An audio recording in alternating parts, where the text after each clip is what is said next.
Hayi ngifixa vele nami ibhedela. Bibhedela. Bengangena ngisho. Yazi into ebangela ukuthi ibhedela wangena nje ekhanda. Ingoba uphethe ucikicana. Uphethe ipipi yakho incinci ipipi yakho. Incinci kanjani?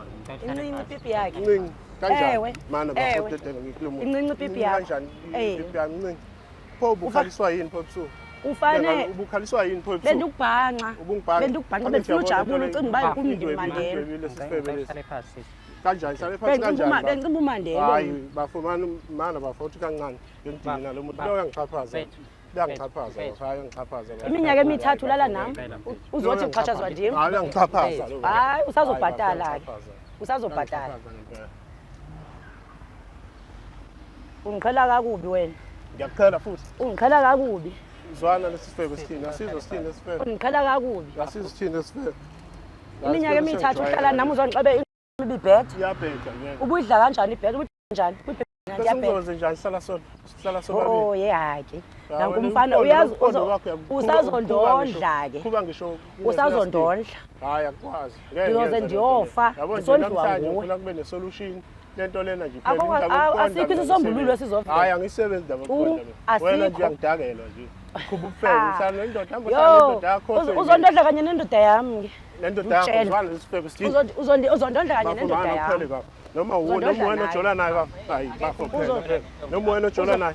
Uzondondla nendoda yami. Hayi uthi ujola naye. Ngeke ndidlale wena. Ngeke ngichashazele lesifebe. Ngoku usawubona ingami iyabheda. Yena lo uzomthola yakho uzophinda umcebe iyabheda.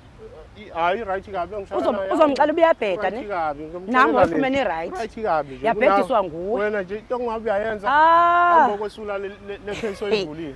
Ngeke ngikwazi ukwenzana nawe. Mamela indoda endithandana nayo. Ndithi ndingena endlini. Bese limile. Eli lakho ufuna ngiqande lidlalise. Liyadlaliswa kanjani? Alinesiyezi. Inesiyezi. Alivuki.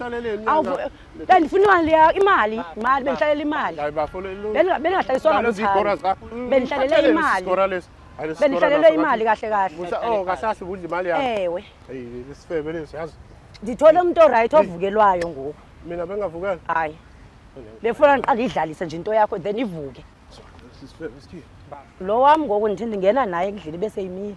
Ngisimile. Ewe. Kuyambinga mina kanje. Sama highlights avela nini kanjalo ke ne-episode full episode uzoyithola nini. Akugcini ke lapho nawe siyakucela ukuthi ube ingxenye yayo le channel ngokuthi ukwazi ukusubscribe, ulike, uphinde futhi ushare yona le channel esiyibiza ngokuthi Umjolo Show. Asikukhumbuzise futhi ukuthi ungakwazi ukupressa lela button elilapha ezantsi elibhalwe thank you. Uma wenza lokho uzobe udonate to us ukuthi ke sikwazi nathi ukuthi siqhubeke le channel ikwazi ukuthi ihambe iye phambili. Asikukaleli ukuthi udonate ngento engakanani. Wena wazi amandla akho nokusupporta nje. Ungaphinda futhi ke uthole exclusive content yayo le channel ngokuthi ujoin membership yale channel ukwazi ukuthi uthole izinto kuqala abanye abantu bengakakwazi ukuthi bazithola. Akugcineke lapho asiphinde futhi sikhuze abantu abathatha umsebenzi wethu bakithi bawuposte einkundleni zokuxhumana. Ku wrong kakhulu lokho ukuthi abantu bakwenze. Mhlawumbe umunye uzoyibuza ukuthi why ku wrong. Kurong ukuthi thina asikabi nawo ama-sponsors njengamanje, so sizwa uYouTube ukuthi sikwazi ukukhokhela ama-production asenzela lo msebenzi nasishuthayo. So wena mengabe uthatha umsebenzi wethu uhambe uyowuposta einkundleni zokuxhumana, lokho ukuthi kwenza ukuthi abantu bangabe besakwazi ukuthi beze kuthina bazoyibukela bona uqobo. So ngaleyo ndlela imali esiyitholayo asibe sisakwazi ukuthi sikwazi ukukhokhela i-production company, kanti mengabe abantu bebaningi beza kuthina siyakwazi ukuthi sikhokhele wonke ama-cost ayo i-channel nawa i-production. So ningayenzi leyo nto i-wrong kakhulu. Siyanicela bakithi udlala matifana lo aningibonini angilwi nani ngiyalungisa. Namanje ngizozama ukulungisa nako ukuthi into yethu siyenze ngendlela, siyenze ihambe kahle, siyenze ibe right. Niyazi ngicela ngani ungakhohlwa ukusubscribe, ulike, uphinde ushare yona le channel Umjolo Show. Uyabona njengamanje siku-60k subscribers okusho ukuthi sikhula nawe. Bo ukhona siqala, usasekhona namanje. Asikhuleni sonke size sifike to 1 million subscribers sindawonye. Khona sizokwazi ngempela ukuthi silungise imjolo yobani nabo bani njengoba wazi ukuthi ke indlu lekhaya la senze izinto eziningi ezahlukahlukene. Siyabonga kakhulu.